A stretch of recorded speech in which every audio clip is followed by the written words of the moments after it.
Hello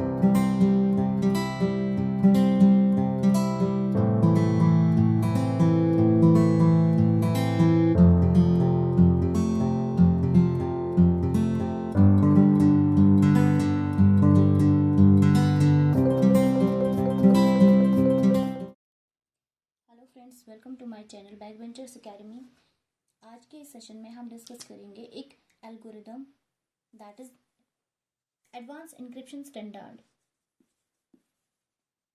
advanced encryption standard, जिसको हम AES भी बोलते हैं। ये है हमारा एल्गोरिदम जो हम डिस्कस करेंगे। पहले थोड़ा सा इसका इंट्रोडक्शन देते हैं ब्रीफली। फर्स्ट ऑफ ऑल, ये जो एल्गोरिदम है, पहले 1990s की बात है कि जो US गवर्नमेंट थी वो चाहती थी कि वो एक ऐसा क्रिप्टोग्राफिक एल्गोरिदम बनाए जो वो यूनिवर्सली यूज कर सकें। तो वो एल्गोरिदम जो बनाया गया, जो यूनिवर्सली यूज किया गया, फिर US गवर्नमेंट ने वही एल्गोरिदम कहलाया AES एल्गोरिदम। अब रही बात कि AES एल्गोरिदम दिया किसने था। AES एल्गोरिदम को हम रिजेंडाइल भी बोलते हैं, रिजेंडेल एल्गोरिदम भी। रिजेंडेल एल्गोरिदम क्यों बोलते हैं इसको? क्योंकि ये दो जो पर्सन्स ने दिया था, दो पर्सन्स इसमें इन्वॉल्व थे। जो पहला पर्सन था उसका नाम जो हमारा था वो था डीमैन, और जो सेकंड पर्सन था उसका नाम था रिजमैन। तो ये दो पर्सन्स थे, ठीक है। अब रिज एंड डील, इन दोनों की कॉम्बो, पहले का 3 वर्ड्स और दूसरे के 3 वर्ड्स यूज किए गए हैं, तो तब जाके इनकी कॉम्बो से बना रिज एंड डील एल्गोरिदम। और यही एल्गोरिदम जो था ये बहुत ही एडवांस एल्गोरिदम है as compare to DES algorithm जो पिछले सेशन में हमने डिस्कस किया था। उससे अगर हम सिक्योरिटी की बात करेंगे तो ये बहुत ही ज्यादा सिक्योर है एज कम्पेयर टू वो एल्गोरिदम। सेकेंड बात, अब उसमें और इसमें ये डिफरेंस है कि वहां पे हमने देखा था कि 64 बिट हमने प्लेन टेक्स्ट का यूज किया था, और वहां पे हमें साइफर टेक्स्ट भी 64 बिट का ही मिला था। कहाँ पे? DES की बात कर रहे हैं। तो सेकंड जो AES है, इसमें अगर प्लेन टेक्स्ट की बात करेंगे, यहाँ पे 128 बिट का प्लेन टेक्स्ट यूज किया जाता है, और साइफर टेक्स्ट रिजल्टिंग भी हमें 128 बिट का ही मिलता है, और की जो हम यहाँ पे यूज करते हैं वो भी हमारी 128 बिट की यूज होती है। अब हम बताएंगे कि कुछ फीचर्स हमारे AES के फीचर्स। नंबर फर्स्ट चीज है symmetric and parallel structure. Number first चीज जो हमारे AES में है वो है ये सिमेट्रिक एल्गोरिदम है, और इसका स्ट्रक्चर जो है वो पैरेलल स्ट्रक्चर है, और इसी की वजह से ये बहुत फ्लेक्सिबल है, और जो कोई भी क्रिप्ट एनालिसिस का अटैक होता है उसको ये आराम से रोक सकता है इस स्ट्रक्चर की वजह से। नंबर सेकंड जो है that is adopted to modern processors. अब अगर मॉडर्न प्रोसेसर्स की बात करेंगे तो उनके लिए ये वेल सूटेड है, ये एल्गोरिथम आराम से मॉडर्न प्रोसेसर के लिए काम करता है।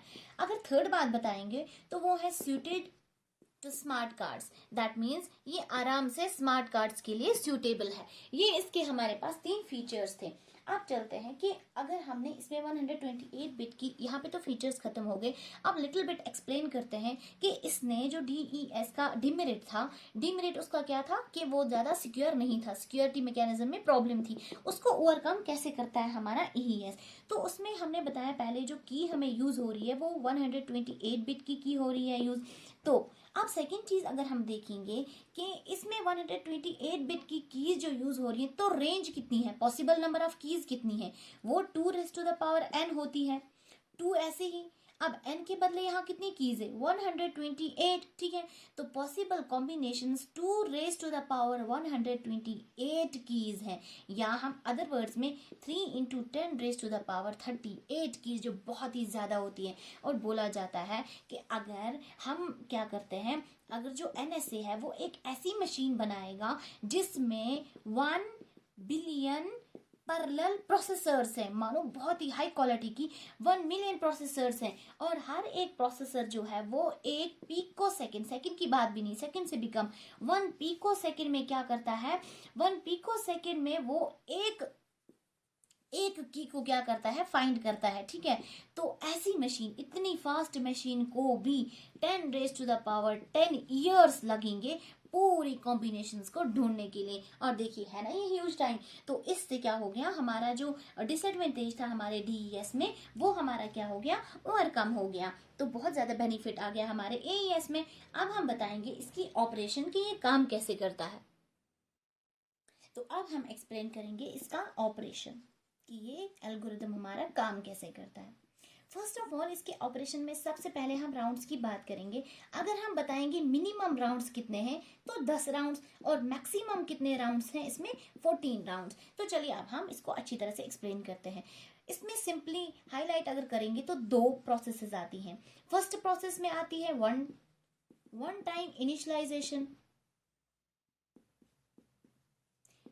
इनिशियलाइजेशन, और हमारी जो सेकंड प्रोसेस है वहां पे हमारे राउंड स्टार्ट होते हैं। इन्हीं 2 प्रोसेस को हम ब्रॉडली एक्सप्लेन करेंगे। तो पहले चलते हैं वन टाइम इनिशियलाइजेशन पे। फर्स्ट स्टेप वन टाइम, इसी को हम ब्रॉडली पहले एक्सप्लेन करते हैं। वन टाइम इनिशियलाइजेशन, तो वन टाइम इनिशियलाइजेशन की अगर हम बात करेंगे, इसमें सबसे पहला स्टेप जो आता है नंबर ए पार्ट, इसके कुछ स्टेप्स हैं, कुछ पॉइंट्स हैं, 3 पॉइंट्स, वो हम अलग से डिस्कस करेंगे किस टॉपिक के अंदर, इनिशियलाइजेशन। पहला स्टेप है कि हम एक्सपैंड करते हैं अपने 16 बाइट की जो की है, 16 बाइट की को क्या करते हैं, एक्सप्लेन करते हैं। ठीक है, एक्सपैंड। अब कैसे एक्सपैंड करेंगे, हमारी यहाँ पे है की 16 बाइट की। ठीक है, सपोज ये हमारी की है 16 बाइट की, इसको हम डिवाइड करते हैं एरेज में। ठीक है, एरेज बनाते हैं हम 11 एरेज। यहाँ पे हमने बनाया एरे, लेकिन कितने एरेज होने चाहिए, 11 एरेज, और हर एरे का साइज क्या होगा, 4x4। यहाँ पे 4x4 का मतलब 4 रोज 4 कॉलम्स, ये 4 रोज है 4 कॉलम। इसी तरह से सेकंड वाला एरे, इसी तरह से थर्ड वाला एरे, एंड सो ऑन। ये कितने एरेज हमारे होंगी, 11। हमने यहाँ पे 11 एरेज में इसको एक्सपेंड कर दिया।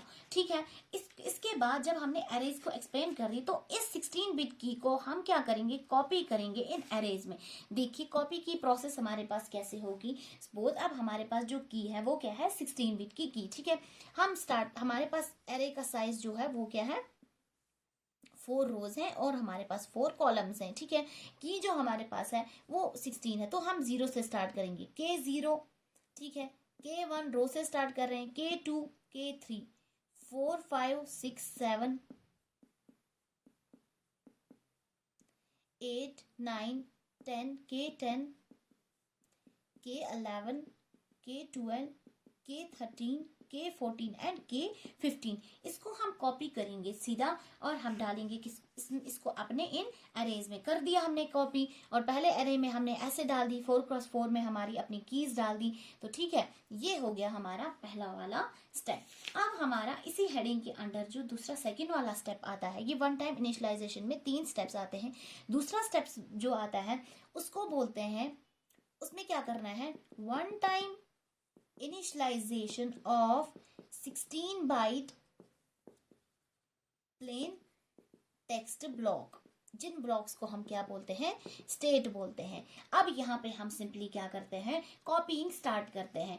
इसमें जो ऑर्डर होगा वो कॉलमनर ऑर्डर होगा। अब ये कॉलमनर ऑर्डर का मतलब क्या, अभी तक हमने जो कॉपी किए रो हिसाब से लिखा था, K0, 1, 2। अब जो हम इसमें कॉपी करेंगे वो हम कॉलम के हिसाब से कॉपी करेंगे। हमारे पास प्लेन टेक्स्ट क्या होगा, वो ऐसे होगा कीज यहाँ से हमारे पास स्टार्ट होंगी। सपोज हमने B1 रख दिया, B2, B3, 4, 5, सो ऑन कहाँ तक होगा हमारा, B16 तक। इसको हम इस स्टेप में कैसे कॉपी करते हैं, कॉलम वाइज हिसाब से। तो चलिए पहले हमने एक एरो बना दिया जिसका साइज 4x4 है। अब हम किससे करेंगे, कॉलम से।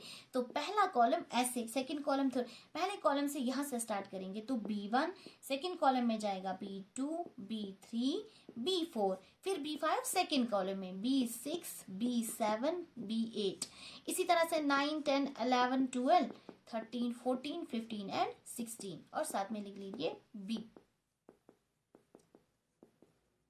ऐसे हम इसमें डालते हैं वर्ड्स। ये हमारा हो गया सेकंड स्टेप। अब जो हमारा थर्ड वाला स्टेप है, सिंपल, इसमें थर्ड वाला step that is called as XOR the state with key block. अब हमें स्टेट को एक्सॉर करना है, किससे? अपने की ब्लॉक से। तो इसमें क्या करते हैं, सिंपली जो हमारे पास 16 बाइट की है उसको हम क्या करेंगे, एक्सॉर करेंगे, किससे? अपने स्टेट से। सिंपली एक्सॉर करेंगे स्टेट से। ये हो गया हमारा फर्स्ट स्टेप कंप्लीट राउंड्स का, जिसे बोला जाता था वन टाइम इनिशियलाइजेशन। अब हम सेकंड जाएंगे राउंड्स पे। अब बात करेंगे इसमें अपनी राउंड्स की। अब राउंड्स क्या है, ये वाला सेकंड स्टेप था। अब राउंड्स में भी कुछ अलग से स्टेप्स किए जाते हैं। पहला स्टेप, पहले स्टेप में क्या करेंगे हम, अप्लाई एक्स बॉक्स। सिंपली इसमें एस बॉक्स में हम अप्लाई करते हैं, अपने एक्स बॉक्स को अपने प्लेन टेक्स्ट पे अप्लाई करेंगे। अब यहाँ पे क्या होगा, एक्स बॉक्स में byte by byte substitution. Simply यहाँ पे सब्स्टिट्यूशन हो रही है, लेकिन क्या, बाइट बाय बाइट सब्स्टिट्यूशन। और सेकंड इसमें इंपॉर्टेंट चीज, इसमें जो एस बॉक्स होंगे, only one S box, simple एक एस बॉक्स होगा। हालांकि डीएस में आपने देखा था वहां मल्टीपल एस बॉक्सेस थे, यहाँ पे सिर्फ एक एस बॉक्स। हो गया हमारा पहला स्टेप कंप्लीट। अब सेकंड, ये राउंड्स में आ रहे हैं। अब सेकंड स्टेप इसी राउंड्स में रोटेशन, रोटेट रो। अब हम रोटेशन करेंगे किसकी, रोज की। रोटेशन रो के of the plane text block. अब हम रोटेशन कर रहे हैं किससे, बाय के बाइट्स। अब स्टार्ट करेंगे हम यहाँ से 0 से। हमारा यहाँ पे ओरिजिनल एरे है। अब देखिए कैसे रोटेशन करेंगे, ये ओरिजिनल एरे है और यहाँ पे हो जाएगा हमारा अपना मॉडिफाइड एरे। अब मॉडिफिकेशन कैसे करेंगे, ठीक है। ओरिजिनल एरे में सपोज हमने भरा है, जो हमें पिछली बॉक्स में यहाँ पे भरा था, अपने इसमें इंसर्ट किया था जब डाटा, यहाँ पे हमारा B1 आ गया था रो के हिसाब से, कॉलम के हिसाब से 2 3 आया था, 5 6 7 8 9 10 11 12 13 14 15 एंड 16। अब ओरिजिनल एरे क्या था, अब हमें लेना है कॉलम के ऐसे रो के हिसाब से, ठीक है। रो फर्स्ट क्या था, 1 5 9 13। रो 2 क्या है, 2 6 10 और 14, यहाँ से हम देख रहे हैं। रो 3 क्या है, ये बिल्कुल भी रट्टे वाली बात नहीं है, ये जो हमने इंसर्ट किया था वैल्यू, ये वही मैं देख रही हूँ। 3 7 11 एंड 15। फोर्थ वाला आ गया 4 8 12 एंड 16। ये हमारे पास आ गया अपना ओरिजिनल टेक्स्ट। अब देखो ये हमारे पास रो 0 है, 1 2 एंड 3। रो 0 जो है इसको हम शिफ्टिंग नहीं करेंगे, 0 को 0 से ही, तो सेम रहेगा टेक्स्ट जैसे था। 1 को शिफ्ट करेंगे 1 प्लेस, इसको शिफ्ट हमने किया, तो स्टार्ट कहाँ से होगा, 6 10 14। अब लास्ट पे आएगा पहला वाला, क्योंकि हमने इसको शिफ्ट कर दिया 1 पे। 2 को 2 पोजीशन शिफ्ट करेंगे, पहली पोजीशन दूसरी पोजीशन, तो रहा हमारे पास 11 15। तो ये वाले दो जो हैं ये सिंपल ऐसे ही ऑर्डर में इसके पीछे आएंगे, हमने शिफ्ट कर दिया। अब इसको 3 बिट से शिफ्ट, 4 8 और 12, पहले क्या आएगा 16। अब फिर उल्टा शिफ्टिंग के हिसाब से ऐसे आ गया, यहाँ पे ऐसे हमारी शिफ्टिंग होती है। हो गए हमारे इसमें 2 स्टेप। अब हमारा इसमें थर्ड स्टेप जो आता है, that is called as perform mix column operation. अब हमें यहाँ पे क्या करेंगे, मिक्स कॉलम ऑपरेशन करेंगे। यहाँ पे सिंपल कॉन्सेप्ट जो है वो मैथमेटिकल कॉन्सेप्ट है, जो हमारा मैट्रिक्स का कॉन्सेप्ट होता है, सेम हम वही इसमें अप्लाई करेंगे। तो फिर से चलिए अब हम बना देते हैं यहाँ पे अपनी मैट्रिक्स। सपोज हमने यहाँ पे कोई वैल्यू लिख दिया 2 3 1 1 1 2 3 1 3 1 1 2। सपोज ये हमारे पास कोई मैट्रिक्स है, ठीक है हमारे पास। अब सेकंड चीज, ये हमारी 4x4 मैट्रिक्स है, एक वैल्यू और एंटर कर देते हैं 1 1 2 एंड 3, ठीक है। हमने कोई वैल्यू ले लिया। अब अपनी एरे, जो हमारी एरे थी 4x4, कौन सी, ये 1 5 ऐसे ही, B1 B5 B9 B13, फिर क्या था B2 B6 B10 B14, फिर क्या था third B3 B7 B11 B15 and fourth वाली क्या थी B4 B8 B12 and B16। अब देखिए सिंपल जो हम ये करते हैं अपने मैट्रिक्स में जो ऑपरेशंस परफॉर्म करते हैं, सेम इसी तरह। पहले हम लेंगे ये वाला कॉलम, और ये वाली रो। तो चलिए ऑपरेशन B1 का वैल्यू क्या होगा पहले का। B1 को ये इस कॉलम का पहला एलिमेंट है उसको इस रो के पहले एलिमेंट के साथ मल्टीप्लाई, दूसरे को इसके दूसरे के साथ, कॉलम के तीसरे को इसके तीसरे के साथ और कॉलम के चौथे को इसके चौथे के साथ। ठीक है, तो B1 क्या होगा, B1 जो है ये पहला है इसमें रो का पहला। ठीक है, B1 इंटू 2 एक्सॉर किसके साथ करना है हमें, इसका दूसरा एलिमेंट क्या है B2 इंटू रो का दूसरा एलिमेंट 3, फिर से एक्सॉर। अब क्या है B3, ये थर्ड एलिमेंट है तो रो का थर्ड एलिमेंट 1, फिर से एक्सॉर। ये फोर्थ एलिमेंट है और रो का फोर्थ एलिमेंट क्या है 1। ये बना हमें B1 का वैल्यू। सेम इसी तरह अब B2 का अगर हम वैल्यू देखेंगे वो भी सेम इसी तरह आएगा।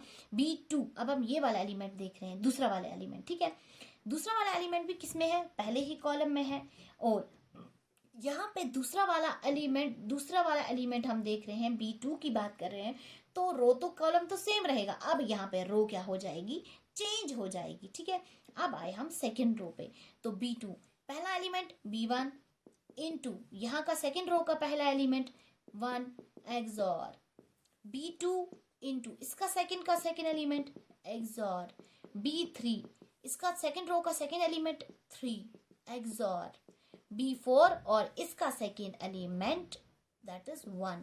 सेम इसी तरह हम B3 और B4 का वैल्यू, यहाँ पे सिर्फ यही वाले ऑपरेशंस होते हैं। और one and the final step जो D पार्ट है हमारा इन राउंड्स का, लास्ट पे हम करते हैं XOR the state with key block. अब हम अपने स्टेट को एक्सॉर करेंगे किससे, की ब्लॉक से। और यहाँ पे हमारी इंक्रिप्शन की प्रोसेस खत्म और यहाँ पे हमारा साइफर टेक्स्ट लास्ट पे मिलेगा 128 बिट। तो अब आप देख सकते हैं इसकी ब्यूटी कि ये कितना अच्छा एल्गोरिथम है एज कम्पेयर टू DES और कैसे इसने ओवरकम की उसकी ड्रॉबैक्स। तो उम्मीद करती हूँ आपको आज का लेक्चर बहुत अच्छा लगा होगा, आपको समझ आया होगा। आपको कोई भी प्रॉब्लम कन्फ्यूजन होती है तो आप कमेंट्स करके बता सकते हैं। तो मिलते हैं अगले सेशन में।